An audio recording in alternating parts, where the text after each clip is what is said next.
Tonight, pulling off the masks and diving into Halloween 3 Season of the Witch. That's right, guys. From 1982, the black sheep of the Halloween franchise that dared to ditch Michael Myers for something far stranger. All right, let's go ahead and roll this intro. Let's do it. You don't really know much about Halloween. Halloween, the barriers will be down between the real and the unreal. And the dead might be looking in. The last great one took place 3,000 years ago when the hills ran red.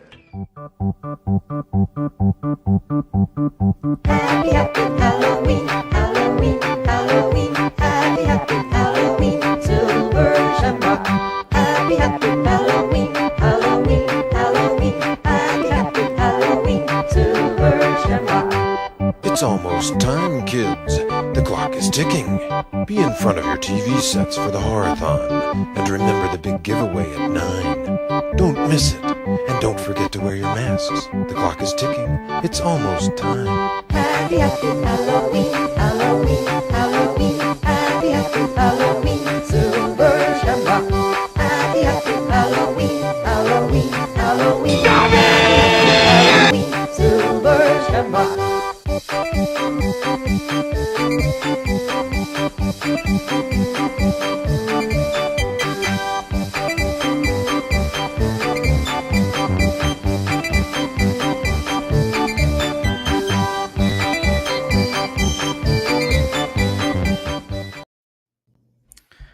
Welcome back, guys. I'm Jordan from the Movie Den. And I'm GC from Face the Movies.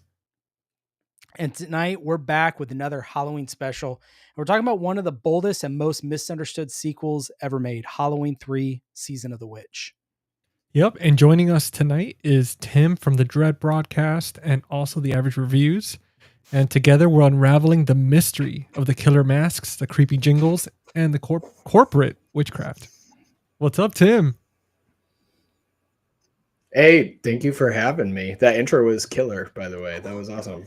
Giving every child who happens to catch it nightmares. Yeah, give all the praise to GC. He's been killing it with these intros, man. I'm telling you. I told him, I said, dude, you need to look into like being an editor or something. That's some of the stuff you're doing is incredible. Dude, I appreciate you guys, man. I mean, but honestly, go back and no, go ahead. I said, if I could go back and change my degree, video editing is what I would choose. But yeah. Dude, it's so much fun, man. It's so much fun, especially like, I don't know, especially when you're talking about something you enjoy and you love, it makes it a lot easier. Like for yesterday's intro, Jordan gave me the inspiration. He was like, this is what I'm thinking. We have Loomis's speech in here. And then from there, I was just like, dude, that's the vision. Let's make it happen. And we did it together, man. We crushed it. Yeah, dude, it's awesome. But let's go ahead and we'll go through the chat. Sue's here, and then we'll kick things off. There goes my my lovely street as always. Dude, every time, man. I love the sound of the ambulance though, because it's very Halloweenish.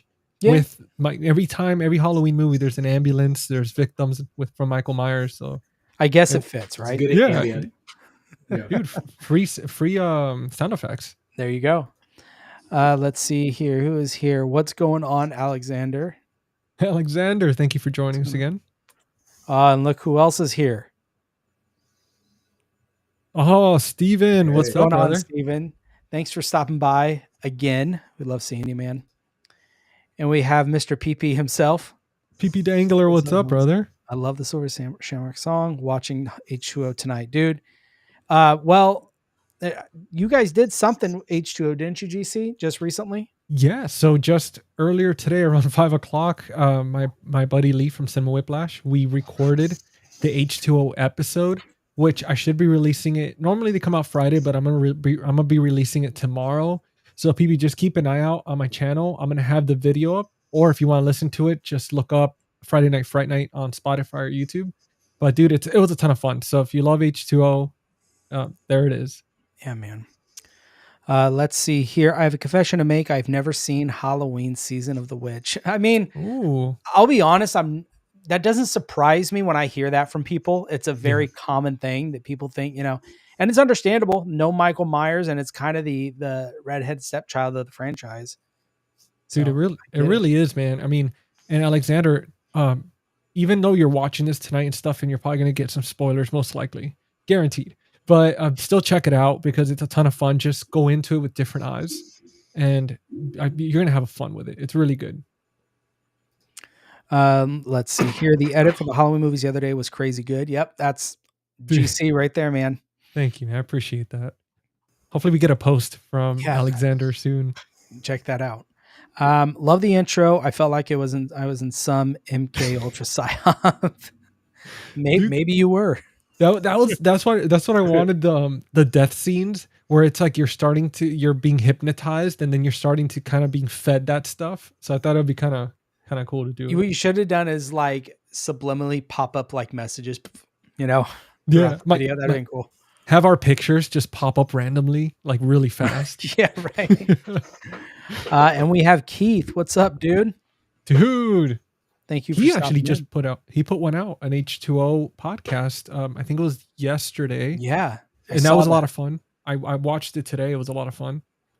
And then let's see here. I recently purchased Season of the Witch, so it will be the first time watch from me. Watch The Exorcist, Bring Her Back for the first time today. So you watch The Exorcist. Okay, very cool. I love Bring Her Back. That one, not a lot of people talked about it, but it was really great. What a double feature. Yeah, seriously, it's that's a lot of dread in a single night. Yeah. Okay, so let's go ahead and kick this off, guys. Halloween 3 Season of the Witch. Well, let's start with Tim. Do you remember the first time you saw this movie? Yeah, because it wasn't that long ago. See what I mean? It was one that I was like, it's no Michael Myers. I'm not going to watch it, and stayed away from it till like 2 or 3 years ago, and that was the first time I watched it. And I was actually like, hey, this is not a bad movie at all. And knowing more about the franchise and that it was originally intended to be kind of this what is an anthology series of films, and Michael wasn't supposed to be in every single one of them. Part of me is like, that's a cool idea. I like that. Mm-hmm. And in that respect, I really enjoy Season of the Witch. It's a great little Halloween film. I saw recently on social media going around the idea that if it had been titled anything else other than Halloween, if it had just been Season of the Witch, it would be a Halloween staple. It would be a classic. And it's that Halloween 3 that is the curse on it. Yeah. The nail in the coffin. Now, I've said the same thing, and I think GC and I talked about it, and you guys will see this episode that I'm going to be referencing Friday. But I did say, that's the thing with Halloween. That's the thing with Halloween 3. People were so hyped because they got so used to Michael Myers with Halloween 2 and Halloween 1 and 2 that that's part of the commercial failure that was Halloween 3, unfortunately. And it is unfortunate because that feels just as Halloween, maybe even more so than the other Halloweens are. It's like up there with like Trick or Treat level Halloween to me. And it has the theme too. In the movie, it has the Halloween theme, a little twist to it. But the route they should have gone would have been Halloween Presents Season of the Witch, like something cool. Like that. Yeah. Because I do like that idea of the anthology. It is a really cool concept, and I hope someone does something. Yes, someone needs to do something with that. I completely agree. That would be a great, like if they were to reboot the franchise somehow, without Michael, I think that would be a good way to go. Have like the anthology, like finally pick up where they left off and all that. Or even like you said, do a Halloween Presents, Yeah. Yep. Even take a break after Halloween Ends left a bad taste in many people's mouths. Not everybody. Some people quite enjoyed the film, but take a break and do some of these Halloween Presents anthology standalone films that are very Halloween vibes and atmosphere. I'd show up for those. Yeah. Oh yeah, for sure. Adult level goosebumps. Give it to me. Dude, this movie, it doesn't have Michael Myers. It doesn't have babysitters, but it has androids, black magic, Celtic magic. Stonehenge. It has some weird Halloween thing going on. Like it's it's a ton of fun, ton of potential. Creepiest TV commercial ever. Oh yeah. Yep. Plus cameos. And your hero who's he makes some questionable choices in his life. Yeah. Not a very good guy you want to follow. GC, what about you? When was the first Dude, time you saw this movie? Do you remember? I remember watching this on TV as a kid, and I remember at that time I had already seen like the first Halloween and part of the second one because they were playing it everywhere. They had the TV friendly versions, but I remember this movie coming up, and I remember thinking to myself, "Oh man, another Halloween movie." Sat there through the whole thing. I'm like, at the end credits, I'm like, "Where's Michael Myers?" And I remember as a kid, I was livid. And I never again, every Halloween when they played it on TV, I was furious. I was like, I am not watching that crap. Up until recently when we talked about this Halloween series. And let me tell you, dude, like rewatching it, especially on 4K with a new set of eyes, and they still got me because I still kind of forgot that Michael wasn't in there. And halfway through, I'm like, this is why I was so angry when this came up. And finished it. And I just thought to myself, you know what? This is kind of like what it was for Weapons for me, where everybody was saying scariest movie of the year. You watch it and you're like, huh, okay, maybe they market it a little differently. But with this, it was just an incredible film, as long as you go into it knowing that it's not a Michael Myers type movie. But dude, rewatching it, and it was a totally different experience from pure rage to being like, wow, okay, that was cool. Yeah.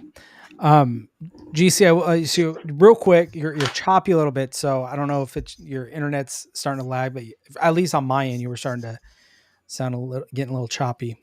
Tim, was it the same for you? It was. I just thought it was my internet. Yeah. But all Frank's in the house. What's up, buddy? Almost 400 subs. GC, congratulations, man. You're almost there. Frank. How close are you right now? Oh, dude. Let me see here, because last time I looked, I was like at 390. Yeah, 390. So I'm like 10 away from there, man. All right. Just so guys, if you're watching, you don't follow GC, go follow him. Dude puts out some amazing content, and the Dread podcast. Go follow both of them. Dude, thank you, brother. Yeah, I appreciate the support. Thank you. Man. Yeah. There you go. Yeah, for me, I remember the first time seeing it, I was little. My dad, he had the VHSs, I know, of Halloween 1 and 2, and I watched those. I mean, those were almost one movie in my mind, just kind of, I mean, how they're written, but also I just watched them both all the time. And as I got a little older, he decided I'm going to buy all the DVDs. So he went up all the DVDs, and I was so cool. So I was like, I'm going to rewatch them. So Halloween 1, Halloween 2. And I remember looking at the case of Halloween 3, Season of the Witch. And I looked at it, and of course, you got that shot from the movie. I think it was like Arizona, of all the kids trick-or-treating, walking, when they had the big montage. I saw that, and I was like, what in the world? Okay, well, whatever. Because all the other ones, they have Michael on the cover. Yeah. So I popped it in, and I didn't even make it through the movie. I was like, this is stupid. Why am I? No. So I took it out, put it back away, put on Halloween 4. And it was kind of like you guys. It was a few years, not too long ago, that I decided, let's go ahead and remix. I've heard there seemed to be a cultural shift in the horror community on Halloween 3. You can watch it. Everyone started to kind of come around to it. And I don't know if there was a video that got put out like, hey, this movie isn't as bad as people are making it out to be. And then I kind of watched it again in that mindset, and I was like, dude, this is actually a really good movie. And a lot of times when I watch it, I forget I'm watching a Halloween movie. Like in my mind, this isn't, I forget about it. It feels like its own movie. Up until they play the jingle, like the little ding ding ding ding ding, but they do like this, they call it a pumpkin version, but it's like a faster paced version of the Michael Myers theme. In this one. I forgot what they called it. I was literally just listening to the soundtrack the other day. And they have the first Halloween movie playing on the TV twice in this one. I love that. I love that little cameo. Chariot of the Pumpkins. Chariot of Pumpkins. That's what it is. Yeah.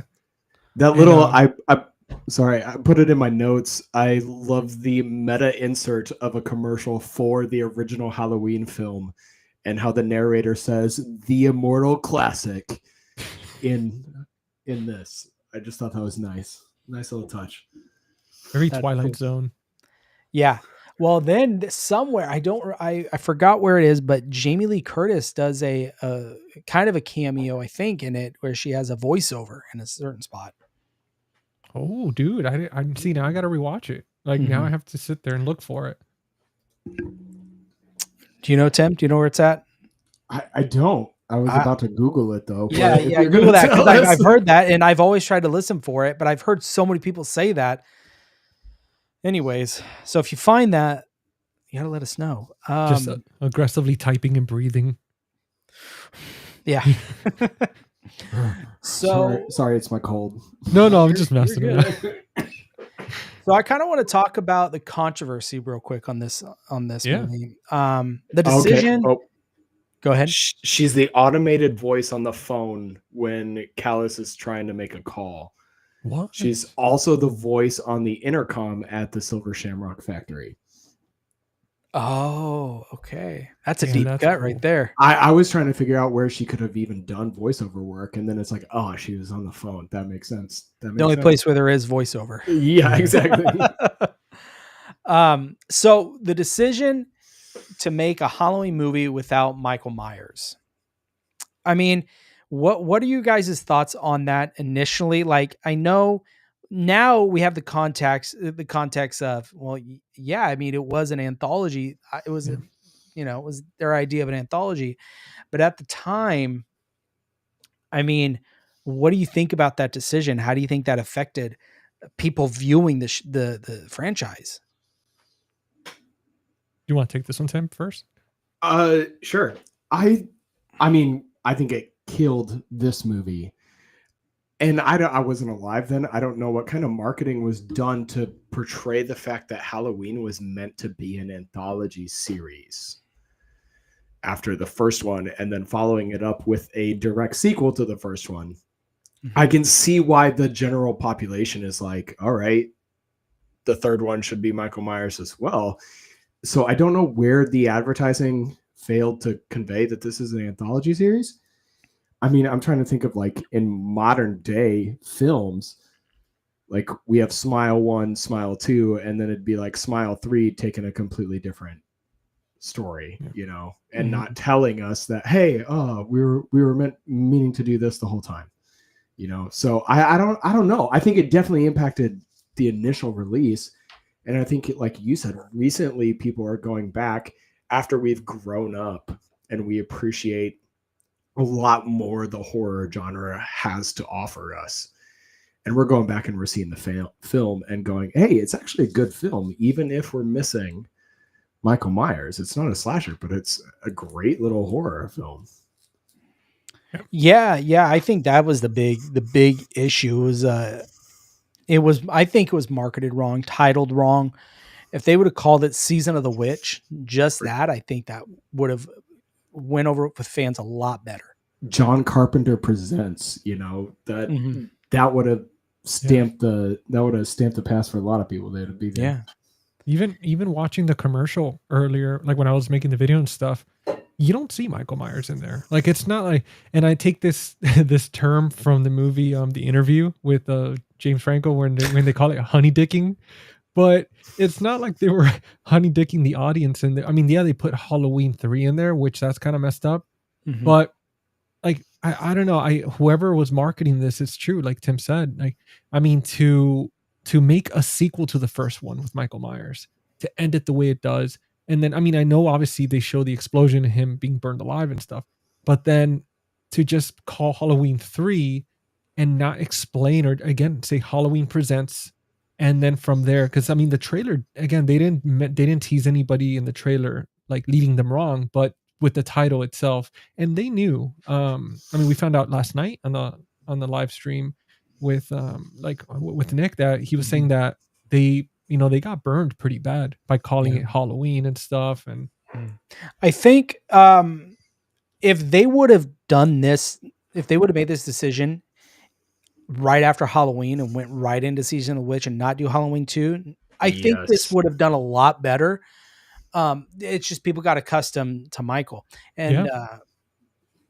you know, it's and the part and the hard part is, I know John Carpenter was contractually obligated to come back and kind of do some stuff on Halloween 2, even though he didn't want to. So it was kind of an all just a cluster, Yeah. mess in that.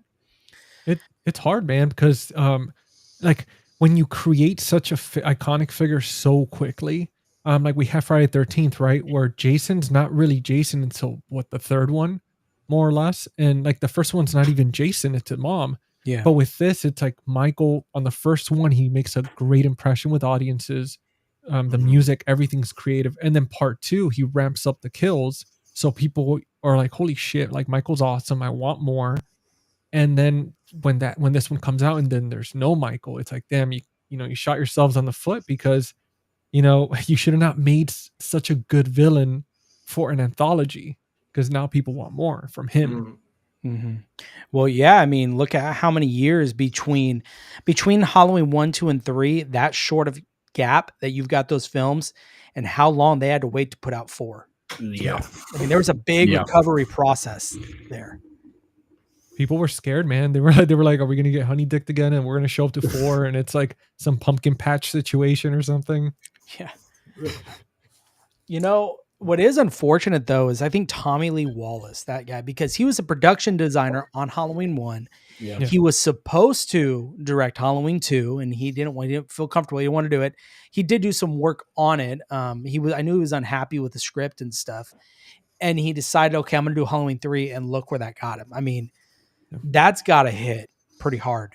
Yeah. To feel like that's kind of on your shoulders in a way. Oh, I can't imagine. It'd be devastating, feeling like a failure, honestly.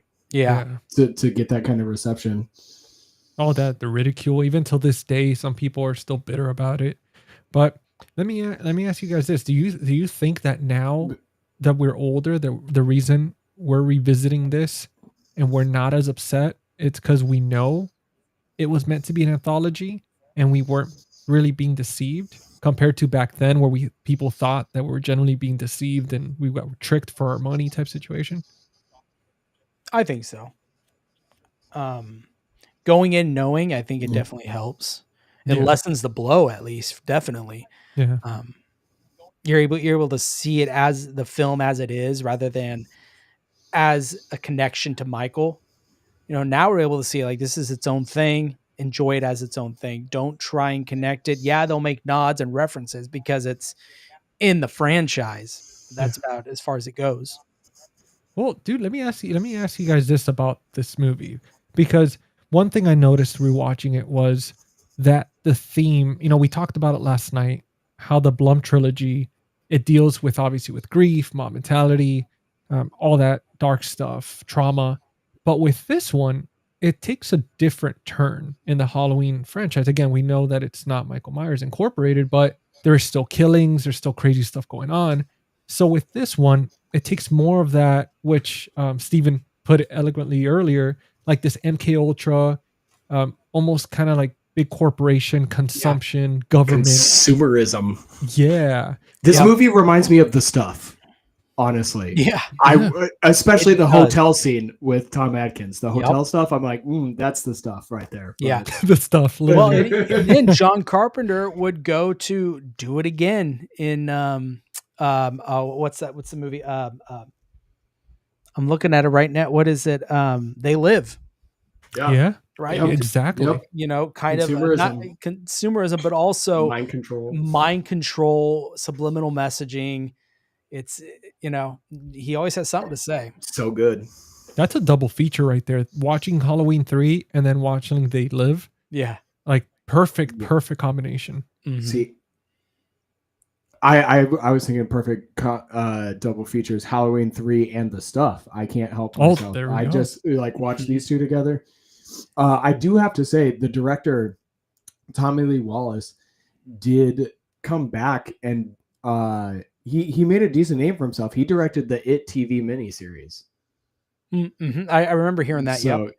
So I mean, he didn't let this keep him down, which is something I love to see. He came back. He did Fright Night Part 2, and then the It TV miniseries as well. So I'm glad to see he didn't let this crush his spirits, and he got back to doing some good stuff.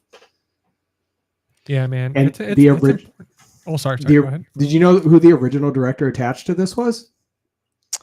I have the book. Was it well, I don't know if he was, I don't remember if he was director, but I know Nigel Neal had his hand in a lot of the story writing.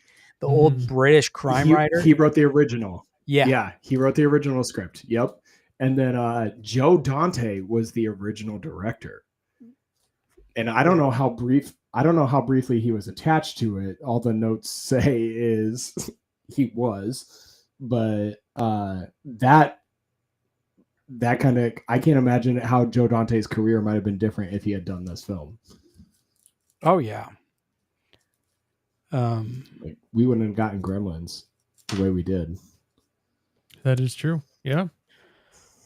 Yeah. I mean, this film has such a rocky history. It's crazy. You were talking about consumerism, and that's what I want to, about the whole, it's a not complete 180, but it definitely takes an off ramp from that slasher of, less Halloween 1 is not as slashery, but Halloween 2, it really gets into that slasher genre. And then this has like sci-fi, witchcraft. I've seen it called corporate horror. I mean, you can call it, there's so many names for that stuff. What do you like about this film that separates it from that slasher genre? Because me, like Cochran, he just seems so maniacal, so evil, to the point where he's like killing millions of kids across, America, just to bring back a Celtic rutile. You know what I mean? Like, that is wild to me. Dude, I mean, that guy is sorry guys, I'm stuttering today. Ruthless. I mean, and again, guys, this is spoiler territory, so just in case, because we're just talking a little bit beforehand. But so with this, there's a specific scene where there's a family that are invited to the factory, and they're in this room, and the little boy puts on this mask. And just for anybody that hasn't seen this film, I know Alexander, you haven't, just to give you a little bit of context with this. So there's this company where they create these specific masks, and they have a chip in them. And with this chip, they're able to do this whole kind of messed up mind control situation where they activate them while the kids are sitting in front of the TV watching that commercial that was in this trailer. And when that happens, all this crazy shit starts happening, and pretty much the mask kills whoever's wearing it. So in this scene, they have this little boy sitting in front of the TV. The husband and wife are sitting on the couch. The commercial comes on, and this mask starts killing him. And that's where you saw one of the clips in that trailer where the roaches and the snakes start coming out of his head. And that, dude, how maniacal do you have to be where literally a few feet away in another room, you do that to a kid in front of his parents? You're killing a child in front of his parents, and then you kill them afterwards. And it was just, dude, that guy was a monster. That's a case study. Dude, it really is. But it's incredible the fact that this movie uses Stonehenge, like real life stuff, but also stuff that's scarier in real life. Like obviously mind control. These are all things we've had to worry about in the past with government stuff and everything compared to just Michael Myers. So you could say this is even scarier because it's like very tangible. Well, and that's kind of where I see it, right? It's got a lot of the 1950s sci-fi touches to it and touches on of the time. And that just brings me Nigel Neal. He had his hand in this. That's part of what I think the reason you got the film you got is that sci-fi horror 1950s type of influence in this movie. And it's almost a Twilight Zone type of film too, or with the whole town being completely like sucked into this Silver Shamrock factory. It's the centerpiece of the town, right? It's controlling everything, everybody in the town. Just it's like when Cochran tells them, "Oh, we're taking them to our facility, to the factory." We got a medical wing here that's like the best in the area. Like, and then what? You know what I mean? Dude, or the fact that that point where he notices there's cameras everywhere, and that bum or the homeless guy that wanted some booze, where he's telling him, he's like, there's cameras and stuff. It felt very how it is now. Like, I mean, during that time, there was Big Brother's watching. Exactly. Yeah. It wasn't like it is now. It's almost like they were predicting like the future, which it's even scarier and eerier now watching this movie because how with the times it is. Well, this was 1983, correct? I believe. Let me see. Yeah, because I know it came out like a year or two after Halloween 2. Yeah. Okay. No, I was just thinking like the irony of 1984 by George Orwell and the watching everything they do and making sure they stay in line. And this was 1983 that this is released. I was just anecdotally noting that. You know, what's funny, Tim, is I was watching this. I rewatched this after we did our Sunday Night Live, and you guys were all talking about spiders. And I was watching, I was like, I don't know, man, snakes. There's something about snakes. And when that snake comes out of that kid's head, and the snakes keep getting bigger. I know. Yeah. And then imagine being the father, your son's gone, your wife's over there dead, and now you also have to deal with snakes and spiders and bugs, and you get bit in the leg by a rattlesnake or whatever it was. I mean, that's nope.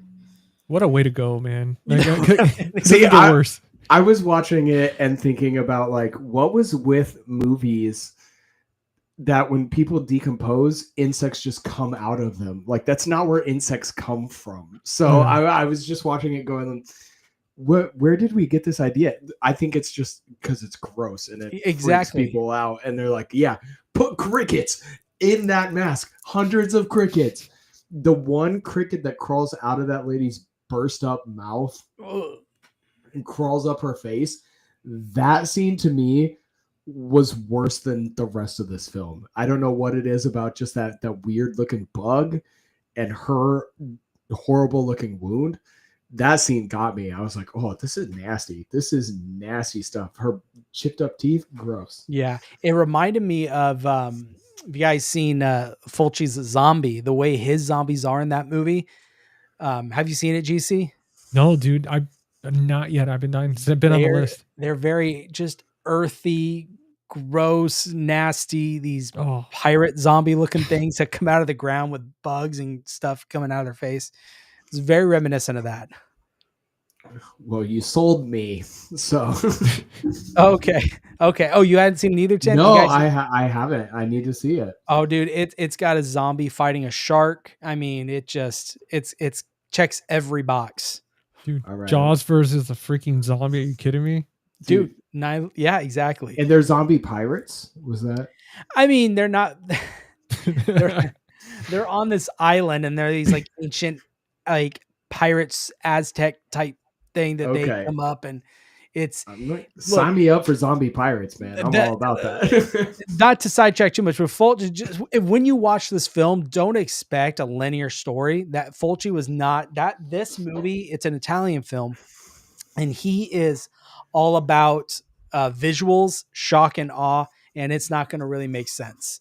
But it's one of those, look, just buckle up and just enjoy the ride because it's pretty crazy. I'm in. That's how this one is too. You know, to segue to this movie. I mean, it's like that too, where you go in and you're just like, what the hell is happening? You just keep waiting for certain things to happen, and it keeps throwing like the curveballs in this movie with the droids and with and then again with I don't know where Stonehenge. You're like Stonehenge, and you're like, what the hell keeps happening here? What about the final twist? Oh, I was just about to bring that up. Yes. Well, okay. I should say, which final twist are we thinking of here? I'm thinking of his female companion. Yeah. Okay. Where, you know, was she always a robot? Uh-huh. Exactly. Or when they took her, did they kill her and create a robot just like her? That is, I was watching it this time going, when did that happen? Mm-hmm. Yeah. Because it makes sense. When they took her, they very well could, we don't know, they could have created another robot and, you know, created her to use her to go after him. But dude, that was fast, man. Like they created another perfect, like exact robot within 24 Hey, hours. These Celtic witch businessmen are really quick on this thing. Okay, don't underestimate their powers. They never show her those- body. No, Mm-mm. they made a mold of her body Yeah. in that time and everything. Yeah. But that's why it raises the question if she was always Yeah. an android. Like, and I always forget that twist. I mean, I've seen the movie like 3 times because it's fairly recent for me. But I want to go back and rewatch it and see if there are little clues throughout. Mhm. Like, does she reveal herself? I mean, I think it's pretty revealing the way she throws herself at him, like instantly. Mhm. So that could be one hint that she's out, like sent to target him, because she is like instantly in love with this man that is more than twice her age. So that's just a little suspicious. I always thought that, but he was a doctor. So, I mean, that's the He's thing a too. married Yeah. with a That kid. makes it all right. There you go. Yep. Married, Well, has 2 kids, and is also kind of has a secret, I think, relationship with the other doctor at the Yeah, hospital. Yep. No, he was single. Like he was actually divorced because they Was had that arrangement where he would pick up the kids every so often and stuff. But because he even says that at That's one point. right. Oh, okay. Yeah, because Okay. remember, he calls to tell her, go, check on the kids, basically, and she's That's right. ripping him up one side and down the other. You're not a good father. You're, of course you Yeah. would leave. And where are you? I'm not telling you. So See, I'm not judging him as hard anymore, but I am, like, he's 47 and she's 23. So Yeah, no, it was I mean, but again, he's a doctor, and that I feel like that kind of changes everything. And then she was like, you know what? He's older, but this guy's got it figured out. I chose to go into graphic design. We messed up, man. We messed up. Wrong career choice. So either she was gold digging or she was sent out to get him. One of the two has to be true. Yep. Yeah. I think she was an android the whole time. But what do you guys? I just made that now. That's my decision right now as we're talking. I'll Why do rewatch you- it. Why do you guys think that they would have sent her to get him in particular? Like, what was so special about him that they would have wanted? Well, now you're getting into theories. Yeah, because that's what I was trying to think of. Like, if she was, if she was an android, maybe like unless she was there for something else and happened to run into him when he was at, like there or something. But yeah, I don't know. It's very interesting. Maybe Because he wasn't super important before that. Well, Yeah. hear me out. Maybe, and it's just the thought, they wanted him because he is a doctor and they wanted him to help them with these studies on these kids. Oh, But that does technically fall apart because if that's the case, they wanted him even though the next 8 days they were going to commit their mass genocide anyway. So I don't know. Well, yeah. That was pretty crazy. maybe I gotta take it back. Maybe I think they converted her into an android instantly because there's no real reason to send an android after Tom Atkins. It's just fun to think about. Yeah, it is one of those questions watching the movie. Like when she reveals that in the car, I do go, oh, when Mhm. did this happen? Yeah. It's a nice little twist. Yep. Let's see. I love that idea. I have no idea what you guys are talking about. From it resembling They Live to being a Halloween movie to Is She a Robot or Not a Robot? I love this. That's hilarious. Well, you need to watch it. I think you'll like it. Yeah, it's fun, Alexander. I finally watched Halloween 3 about 2 weeks ago, and that twist was shocking. Yes. Yeah, it was. Yep. Tim, you had said another twist. What were you referencing there? I guess it's not really a twist. I love the ending, the final sequence of this movie. The last couple shots when he is on that phone calling, and it is he is asking channel, take it down, and the kid just keeps flipping the channel. Mhm. And then you don't know if they got to it in time. You don't know if they got to it, but it implies they probably didn't. Yeah, it was one I want to know is I'm curious about his kids. Did his kids make it? You don't know. But also I was watching it and I was like, dude, just go turn the TV off. You're literally right there. You could save this girl. Unplug Just it. unplug the TV. That's all you had to do. Yeah. And at least you would have saved one. You take care of that room right there. You're safe. Yeah, exactly. But I like that little moment gives me the whole Orson Welles War of the Worlds thing from I think the 30s. Mhm. That mass panic. Yeah. He's calling in, they don't believe him, but like the TV is literally killing people in the next 30 seconds if they don't stop this. Yeah. And that just takes me back to that little radio broadcast that sent the US into a tizzy. So I just like that little moment. I think it's one of the best parts of the film, in all honesty, because it just shows the scope of what he was up against. He thinks like he may have taken out the guys at the facility, but their plan is already in motion. Mhm. Those masks are already sold. The kids are already wearing them. They're pretty sweet masks. They look good. I'm not gonna lie. I mean, I can see why the kids were buying them. They were good Halloween masks. Yeah. Yeah. You were talking about mass panic in the world and just everything going crazy. It just made me think I hadn't finished it, but I was watching The Life of Chuck. Had never seen it. And I made it all the way up to I had to go to bed, but part 2, right when basically it's revealed that it's in his head in a weird way. But that's as far as I gotten. But so don't say anything. But You're anyways, you're liking it dude, so far? dude, I was like the whole time just Yes. dumbfounded. Just it was beautiful. There was just I'm so scared to watch it. Do it. Pull the band-aid. I man. will. I The definitely theory that there's a scene, and I know we're sidetracked, but the theory, and I forget the actor's name, Ed, I can never say his name. Edwithal, I'm saying it completely wrong, but he's The teacher? He's the main, the teacher. Yeah. When he's talking to his ex-wife on the phone, Oh, and she's like, where it's the end. Sorry, I don't want to spoil anything, but he's like, well, ever since we've been alive, it's always been the end. And he's like, let's break it down by a day. And I was like, oh my gosh. And it just makes you feel that big. Dude, it was so poetic. It was so beautiful the way he explains it. It's scary and comforting at the same time. Mm-hmm. But Tim, I'm telling you, and plus a good cry is going to clear out everything going on there, man. clear out all my nasal passages. Yeah, definitely. Get some, like, do you like pho? Like Vietnamese pho? Oh, I haven't had a good one, so Okay. I can't Find say a good for sure. one. Watch that. Get a good cry. You'll be cleared up by tomorrow. Guaranteed. That's a good plan. I definitely. Yes. I mean, my wife and I love Mike Flanagan. I don't think has anybody been better at adapting Stephen King stories. I don't think so. No. I don't. So I definitely plan on seeing it. He's a master. So. Mm-hmm. I just got to prepare myself for that a good cry situation. Yeah. So we talked about Tom Atkins, Dr. Dan Chalice. This there's this horny older guy. He's going through a midlife crisis, and he's trying to get it where he can. You got to respect a little bit. She throws herself at him.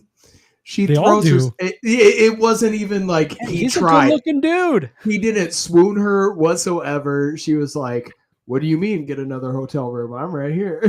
And he's like, "Nope." He tried to be an upstanding gentleman. He's like, "I can get another room," and she's like, "Why?" Dude, that's what worked. He was a gentleman, and he was a doctor, a good-looking dude. And that is why she had a plan. She ulterior motives. I'm telling you, I agree with Tim on that one. I'm gonna convert him into this Celtic witchcraft because he's too like she want to take away his innocence, just like they try to take away Jamie Lee Curtis's innocence in Halloween. She's the witch the whole time. Imagine. No, dude, it's crazy the turn that this movie takes. Like that broad scale horror, all these crazy turns, like freaking droids, which is crazy as hell to me. It's like, what the hell is happening here? Because I was wondering. Bleed gravy. It looks like bleed gravy. They bleed gravy. It's brown gravy coming out of them. And then they behave like Michael Myers. Like you, especially in the beginning, the way they act. I kept thinking to myself, I was like, was Michael Myers a robot at this whole time? Was he a Silver Shamrock dude, he was the original, the first one, and he was. backfired or something. Yeah, I don't know. His programming was off slightly. Yeah, because when you think about it, his behavior, he can't die, just like in this movie. It's like, huh, he has the was mask. a prototype. Yeah. Yeah, well, I mean, they tried to connect it. I know we talked with Nick last night, and I didn't know about this ending, but there was an ending of Halloween Ends where the mask, it does the last reveal, and it's got the Silver Shamrock badge on the inside of Michael's mask, and that was going to be the ending shot of the movie. That would have been. That brain would have just been. That would have been awesome. That would have been awesome, right? It would have just. Yeah. There was that, and the other one was it was going to end where you were all of a sudden in the Silver Shamrock mask factory, and on the conveyor belt are thousands of Michael Myers masks being produced, and just going through the assembly line of Michael Myers masks. And that was another ending they had talked about. The redemption that would have done for this movie. Yeah, like people would have rioted. They would have freaking in a good way. Like they would have been like, "Are you kidding me right now?" Let's get this into production quick. Oh, see, that's a way to restart the franchise, right? There Not we restart go. it, but Tie continue it. Yeah, tie it together. Tie it all together.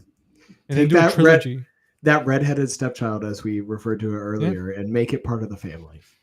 And we have 3 masks here. They could do a trilogy with each one, like a different story with each one or something. Yeah, what if they each like the pumpkin, the witch, the jack-o'-lantern, the witch, and the skull and the skeleton, they each have a reasoning why they're those characters, and so they each get their own little story. Like a Halloween presents the jack-o'-lantern. I mean, they'd be a better name, but that'd be cool. If only Hollywood would talk to fans about the ideas. You would think, right? We have so many great ideas. Let's just throw them all at you. I say we make a short film, like put it together somehow, and then just send it over, email it or whatever. A proof of concept film. Yeah. Put it on YouTube and be like, tag the shit out of them. Be like, you know what, guys? This is the idea. What do you think? And they're going to be like, money. Just like the Halloween Aftermath film that came out. But yeah. Dude. Well, that's like when Deadpool, when that test footage got leaked, and then everyone freaked out and loved it. So Fox was like, all right, well, we'll do it. And made tons of money. It's like one of the highest grossing R-rated films ever. Is it top 1 and 2? Or is it just... Well, I know the third. I think that is... Was it that? Yeah, I think that was one of the top. I think Deadpool and Wolverine is the top, and then 1 and 2 were like super close. Yeah, something crazy. Yeah. So switching back to Halloween 3, we keep going on tangents, but look at us. The music. Yeah. What do you guys think of that little jingle? Well, do you like it or hate it? Dude, it's the London Bridge is falling down jingle, man. Like, what a way to turn that song into like a freaking like a horror theme. Well, it already is kind of a horror, scary, twisted song. Let's just, they kind of kept it in the same vein and just made it Halloween themed. Yeah. I mean, dude, it was creative as hell. It's creepy. It's it definitely, if I ever see that come up on TV, I'm immediately running out of the house or throwing myself out the window. I'm like, nope. Well, that's what I was telling Tim earlier. Why didn't Dr. Chalice just unplug the TV at the end of the movie? Yeah. But I mean, the thing about that theme song, it's so catchy. It's very easy to remember. And I think that's why everyone, that's kind of the main talking point of this movie is, the song, because it was funny. Even my mother-in-law, I don't know, we were talking about one of the Halloweens, like the first one. She goes, oh yeah. And I said, oh, I love the music in that, the theme song for Halloween. She goes, oh, I know that. 8 more days till Halloween. And I was like, no. That's Halloween 3. But everyone knows that song. I told GC the other day, it's a small world. Everyone knows that song. Yeah. Whether you love it or hate it. It's also got it's just genius in the film itself, because that's the kind of thing that a kid would know instantly to be like, tune in. This Yeah. like there's an announcement for me. I got to get to the screen. It's a beautiful little thing. My wife loves stupid little jingles, so she loved that song. Like, we were watching this just a couple hours ago, and she's like, "That's a good song," and then she's gonna be singing it for the rest of the week. So That's a banger right there. yeah, she's like, "I like that. I like this song." That's funny. My wife, she liked the movie. She's like, "Hey, I think this is better than the other Halloween." So I'm like, Oh, that you cut me deep, but at least you have some interest. So that's cool. My wife's not a slasher fan, so she prefers this one. But cool. No, Yeah, So go ahead, go ahead. TC. No, you're fine.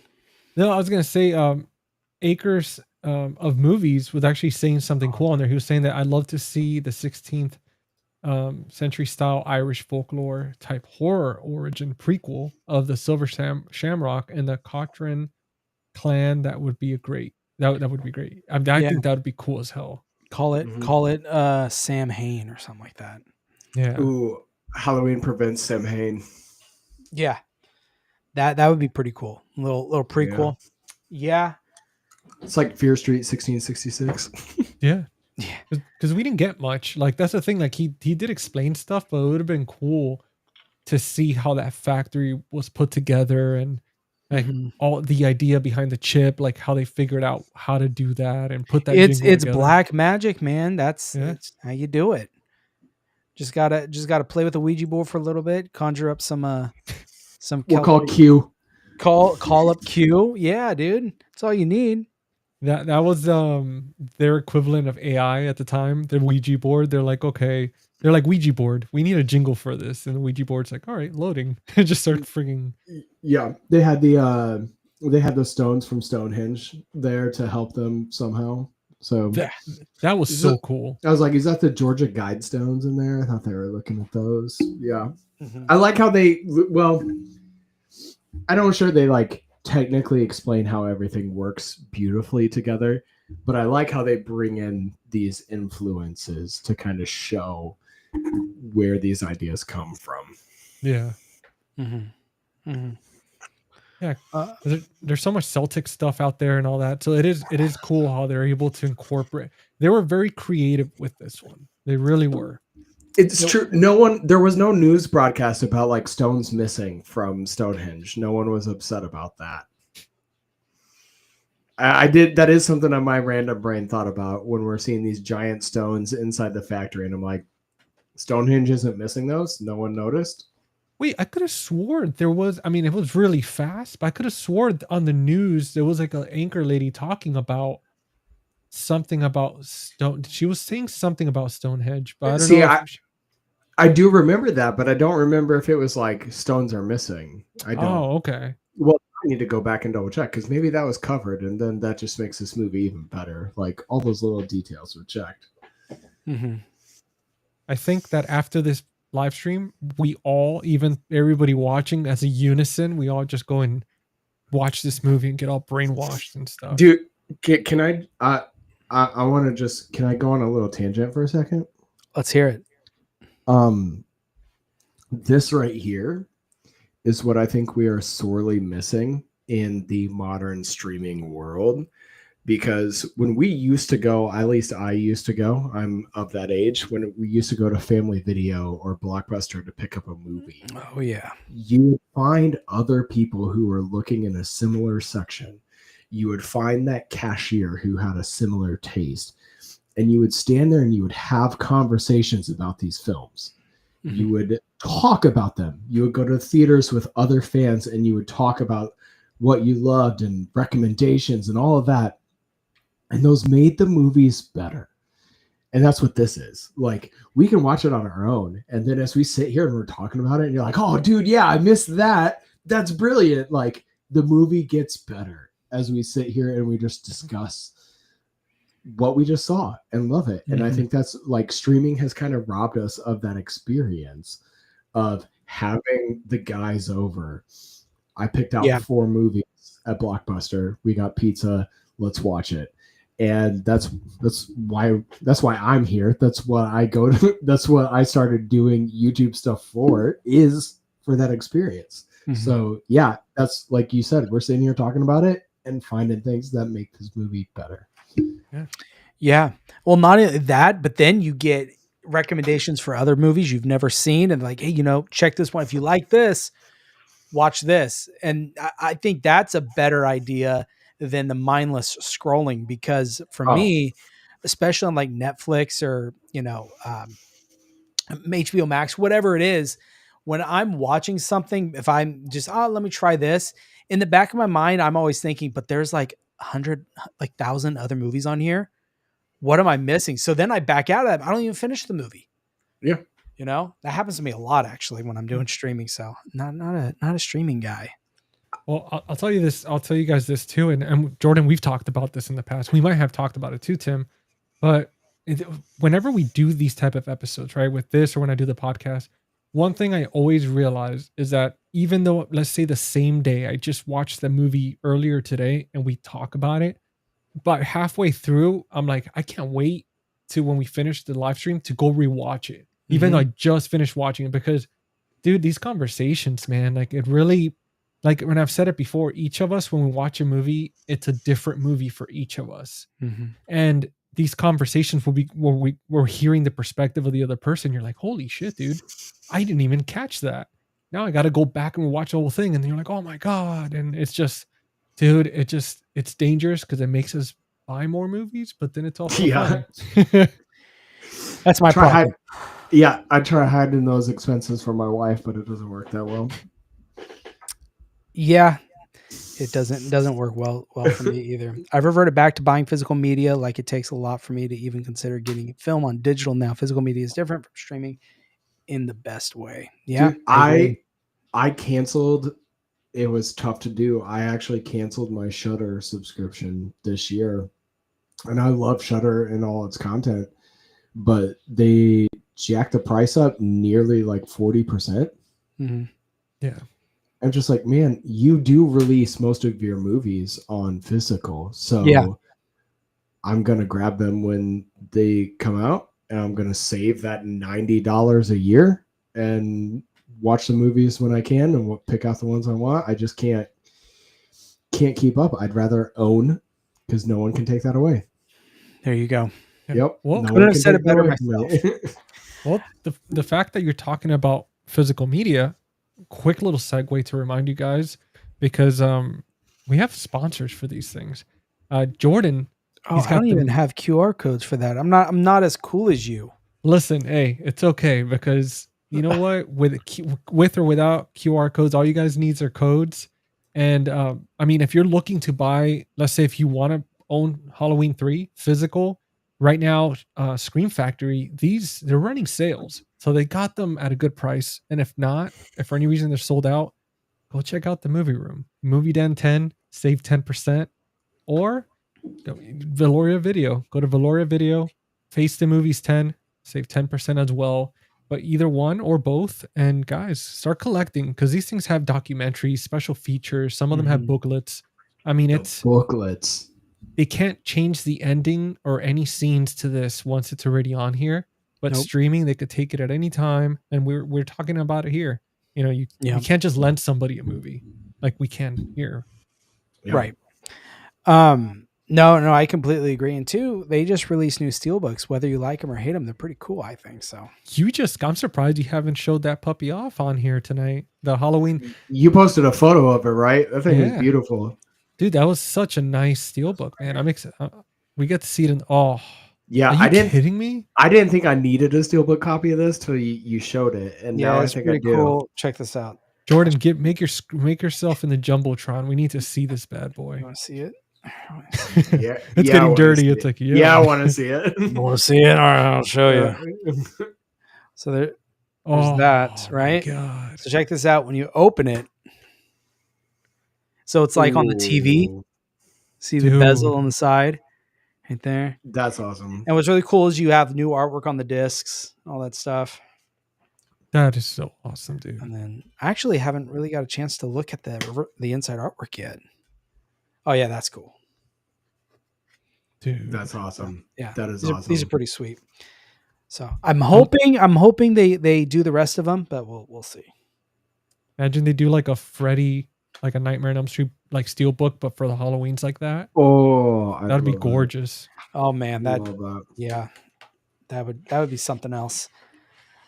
Dude, I'm that's already trying to find out a way to get that imprint one. So dude, that steelbook for this movie, it already makes the movie 10 times cooler just because of that image right there. well, another one. If we're going on physical media, check this out. I love this. So this is from Via Vision.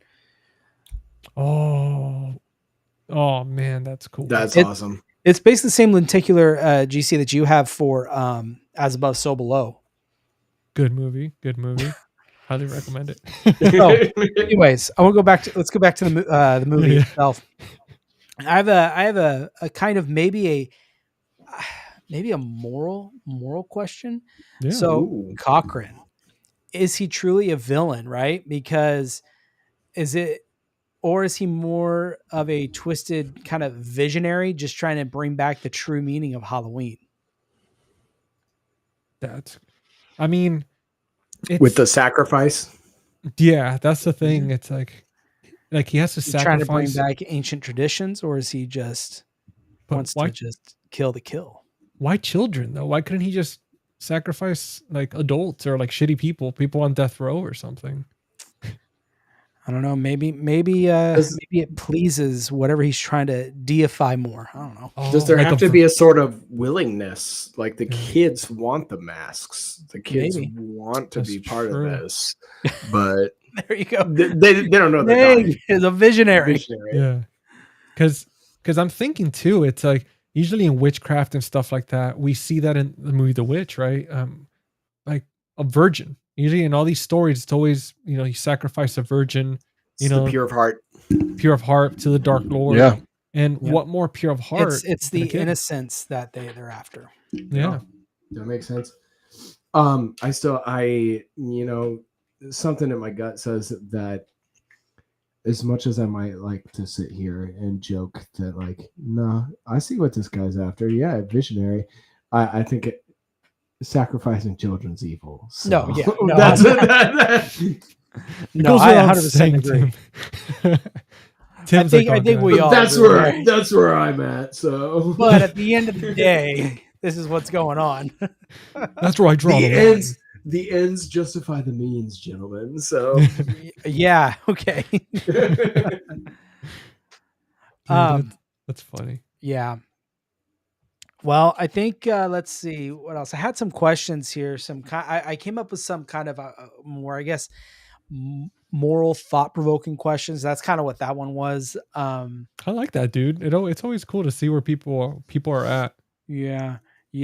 So, what do you think the movie is saying about how easily people like to give up control to corporations and screens? About that. A lot, dude. I mean, it's still so relevant. I was going to say, and has it aged maybe too well?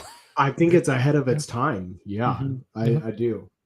I mean, much like the stuff, I keep making the comparison to the stuff, but they both have hotel sequences right at the end of right around the second act. So, but it's that idea of consumerism, and that we trust the advertising, we trust the marketing, we literally buy into it without asking questions.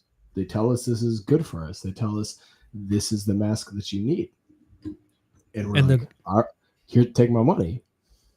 And the free stuff too. It's like, I don't remember if they say what the big giveaway is in this movie, but like the fact that they're just saying we have a big giveaway. And I mean, we're all like that. We all get excited when we've done giveaways, right? We love giveaways. We love giveaways. We just give away Tim's new book, and funny enough, Jordan won it live. So it's not rigged. But has it arrived yet? No, it's supposed to. So yes, so I'm in California. Yesterday it was in Arizona. Okay. So it should be there hopefully tomorrow. Yeah. Hopefully. I have so I use the shop app on my phone to track all my stuff. Where is it at?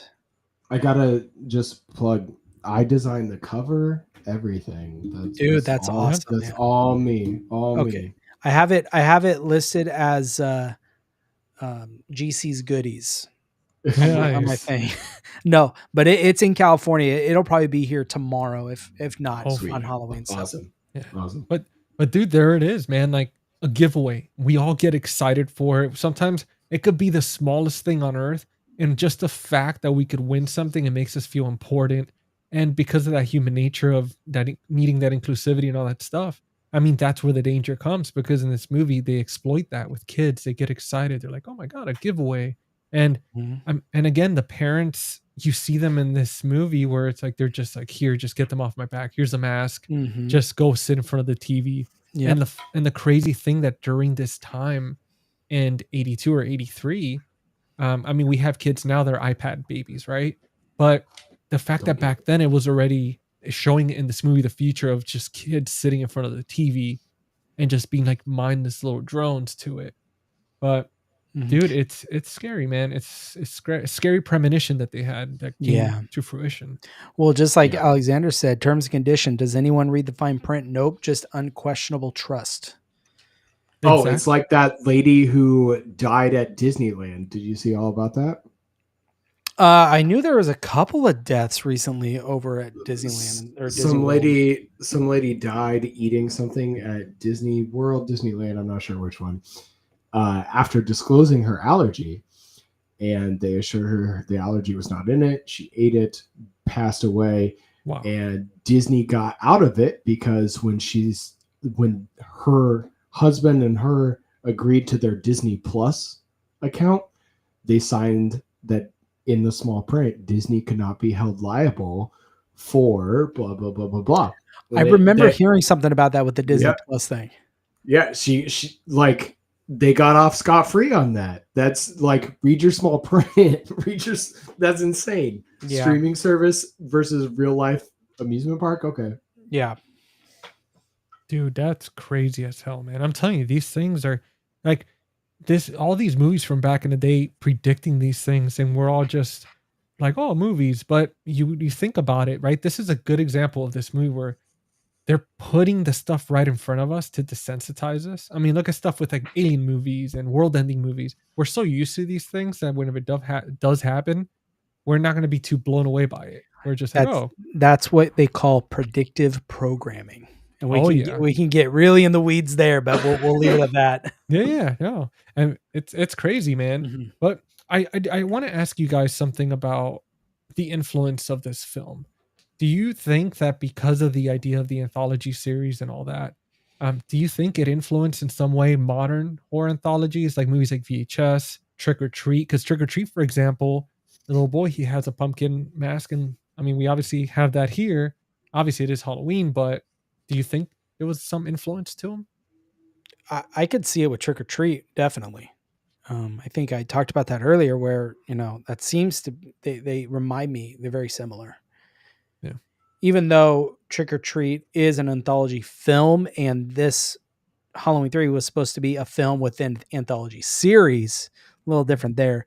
But as far as that kind of whimsical, childlike Halloween, that's kind of where I bridge those connections there. I wonder how much it influenced things like American Horror Story. Yeah. Mm-hmm. Like I see that as a modern version of what not to say this is exactly what they wanted, but when John Carpenter set out to make Halloween an anthology film series, I picture something like AHS, where each movie has a very different feel, but it's all horror under the same name. So I definitely think it has some sort of influence. People took this idea of a branding and turned it into anthologies. I mean, we still see it with the Monster series on Netflix. We have AHS spinoffs. There's a lot of examples of these anthology series now. Channel Zero. Oh my God, what a masterpiece. The tooth guy in the first season just Yeah. Or the staircases in the forests. That creepypasta, dude. Oh, yeah. Great stuff. So I definitely think this maybe not so much this exact movie, but the idea of this movie inspired a lot of that. Well, jumping off from that, let me ask you guys this. As far as for villains, right? We have Cochrane, Cochrane. and then we have Michael Myers in this Halloween world. Out of the two, which one do you guys fear the most? Because one of them is mind control, and the other one is that evil behind that mask. I mean, in a world today, Cochrane is more. I can see that. That makes sense. That Yeah. I could see that happening right now. As far as Michael Myers, that's a very isolated incident in Haddonfield. With you go over to Cochrane, that's a global thing, and Yeah. right, that's global powers. Is that what that is? Really? Imagine Jeff Bezos selling Amazon brand Halloween costumes that do the same thing. Like it's too real. It's too tangible. It's right there. You Doesn't mean he Amazon already? Basics? Yeah, exactly. Oh, Amazon Basics skull mask. You know. Yep. You It's not watch even the. next season. It's going to be up. Oh god, it's not even the mask. It's like even our Watch for the chip. mouses. Yeah. Yep. It's in everything. Don't buy Amazon Basics, people. My Try charger. Zombies Anthology. Yes. Yeah, it is. Especially that new one. Did you guys see the Peel? The Jordan Peele one. I didn't. Yeah. No. I watched a couple of them. Didn't he like basically take the same stories, or did he do his own stuff? I could have swore he did his own thing. Okay. I thought the ones I watched were original. They were definitely more modern. Yeah. Well, that's a good question. Alexander said about Cochrane because, do you guys think at some? I mean, he was doing that MK Ultra type stuff. Like he really was. Do you think at some point he had some type of connection with? Because even the people that he had those droids working for him, there was that subliminal thing of the men in the black suits. We've always known that about the government, where they're always just these dudes wearing the black suits. They're always watching. They're always quiet, and they always come in and go and disappear. And this is what this guy had. Do you think that there was some involvement at some point? Oh, I'm sure, because he's a warlock, right? And so who knows how long he has existed, or maybe he has reincarnated as these different people throughout. I don't know. Yeah. Because dude, that's a crazy freaking thing, man. Imagine like he's been embedded this whole time, and he's also like using these things for like weapons for like the government or something. I think that might be one of the weaknesses of the film, is not knowing more about Cochrane. Is he an ancient evil? Is he just a modern guy? Like, to me, he'd be terrifying if he was like, I've been around since like 30 AD or whatever, and he's been here forever doing this. Yeah. Or is he that idea is terrifying? Or it's an idea that it's his ancestors and that he just wants to feel closer to his ancestry, to his, to the ancient beliefs that his ancestors believed with Sam Hain over, I don't know, Ireland or something like that. Yeah. So I don't know. We have Jeff is here. What? What's up, buddy? Hey. What's up, brother?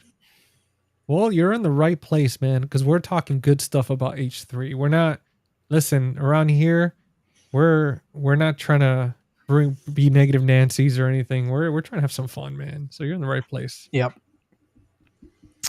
Yeah, Alexander, life imitating art, imitating life. Yeah. Yeah, pretty much.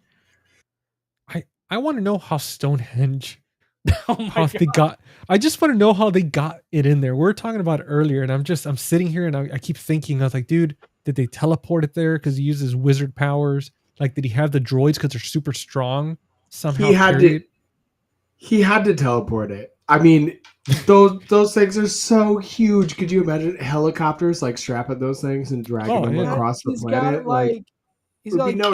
He's got Ant-Man powers, dude. He just picks him up, cut like a couple rocks in his pocket, and then walks away. It's also chipping it away. It's how the Egyptians built the pyramids too, but yeah, with droids. With droids. That's technology. They were modern. Do you? That's what I'm just saying. There would have been headlines everywhere. Stonehenge is missing stones. Like Yeah. that would have been the Could you biggest. imagine if that happened today? If you woke up tomorrow morning and, Good Morning America, breaking Stonehenge stones are missing.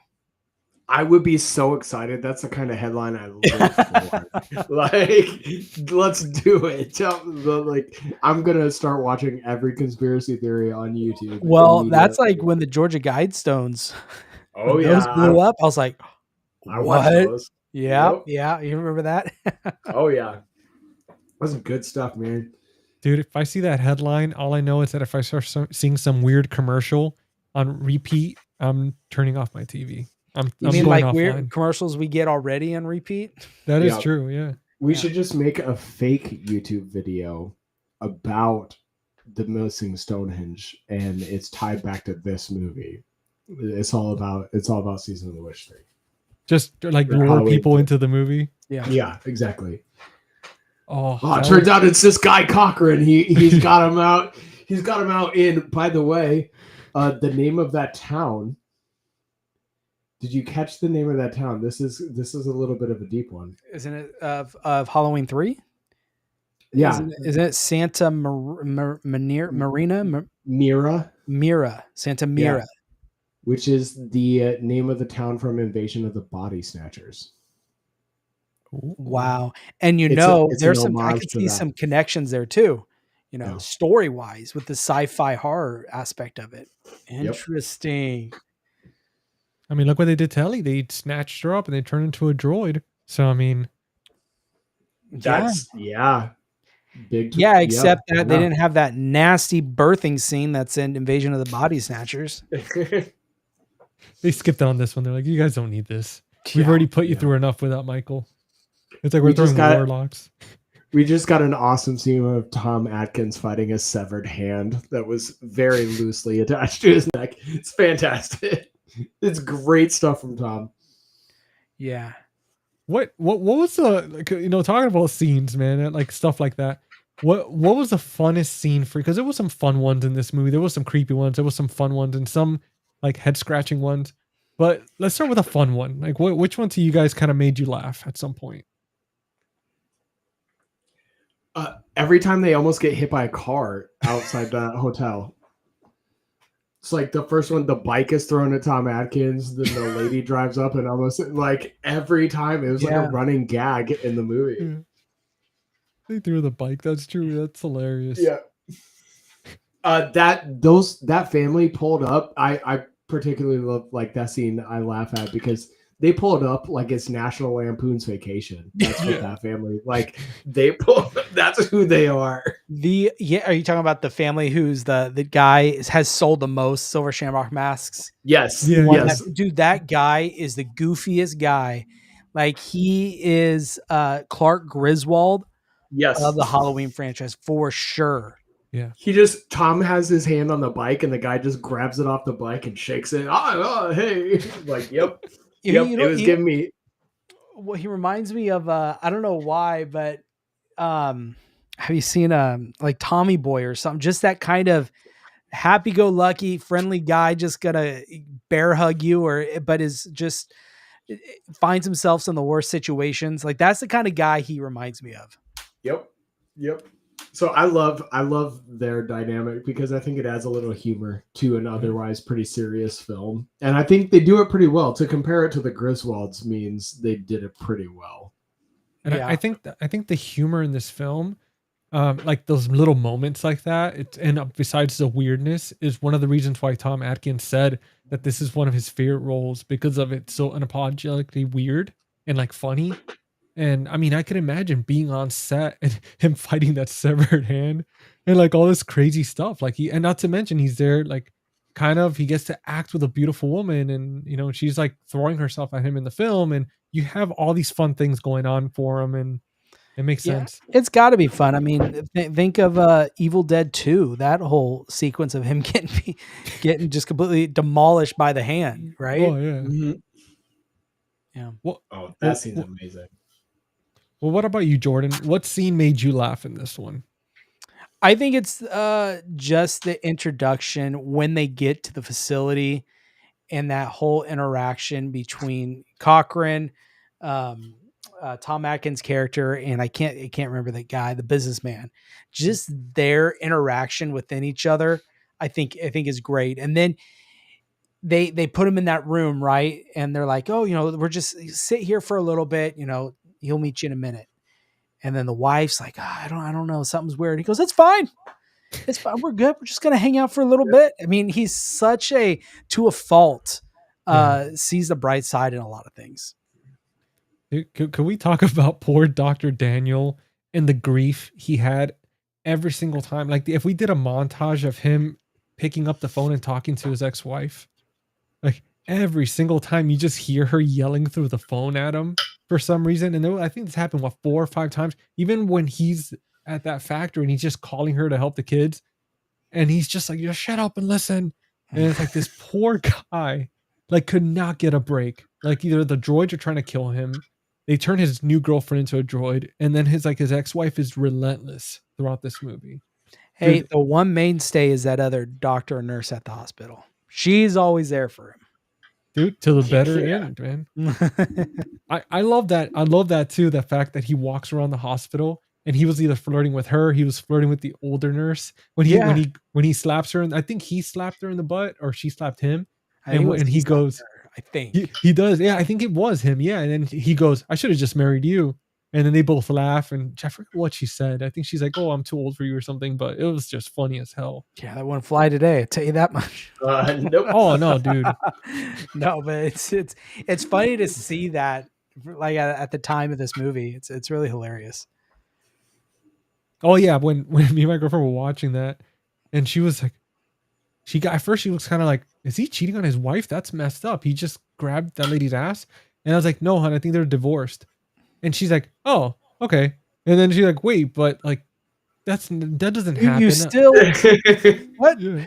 I was like, no, it used to, I told her, I was like, growing up in the 90s and stuff, things were a little Wild West back then. Like, things were different. We used to go to parties and people would be making out on a couch right in front of you. It's not like it is now where they didn't know each other's names. Exactly. Yeah. Now you didn't have to sign a waiver before they started making out. Seriously, you're like, you have to record it. You have to take out your phone. You're like, can I kiss you goodnight? Just say it on the microphone. I consent to being kissed. I consent to kissing. GC, you had said the funniest. Yeah, dude. What about like the most, like the creepiest? Because I know mine. I think when that lady's face melts off when that laser hits her in the face. Oh my god, that was like with that little chip, and she's still alive. But that one, I think that one's good. But I think the real one was when that guy in the hospital bed gets his nose broken. Dude, that's awful. God. That was awful. That was so brutal. Like, and then he's just quietly suffering there, and you just see his legs flaring. Oh, I felt it, man. Even now, just picturing it. And it's bloodless. You just see like fingers in the eyeballs and that nose snap. That's a brutal start to the film. Like sorry, I thought you were done. Yeah, no, it's dude, that's painful. And just the brute force of being able to just break the bridge of your nose like that. Oh God. And pulling it up. Oh yeah. Even watching it in the trailer before this started and just watching that, I was just painful, man. I was like, oh God, why did I do this to us?